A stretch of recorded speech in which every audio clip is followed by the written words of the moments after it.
कहे बिंदिया वाली घरे आजा हाली तोहरा से रुसल हरे बाबू ठलाली कहे बिंदिया वाली घरे आजा हाली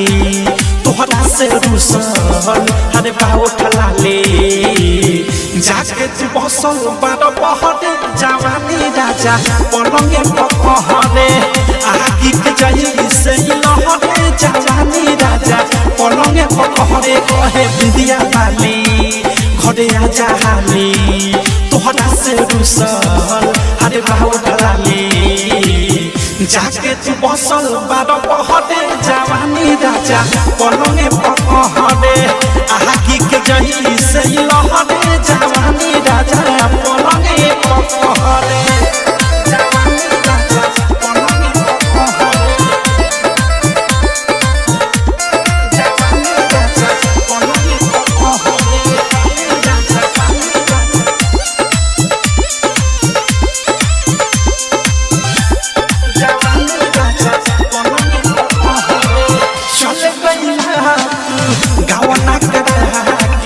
बिरहिन जैसे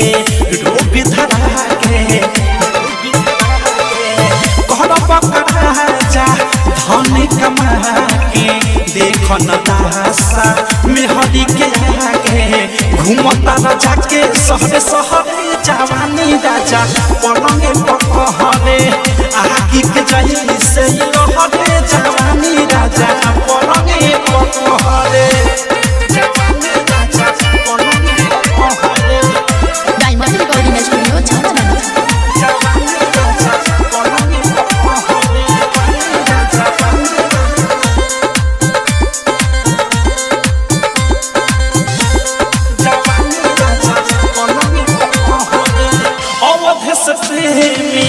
मोरे पिया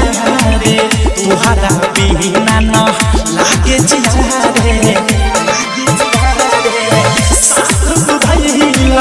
राइटर ने खिल के साधा पुरैल न बहुत दिल के सादा कसूर बाटे तोहरे जवानी राजा पलंगे पकहरे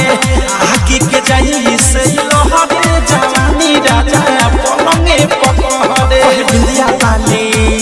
घरे आजा हाली तोहरा से रुसल हरे बाबू ठलाली कहे बिंदिया वाली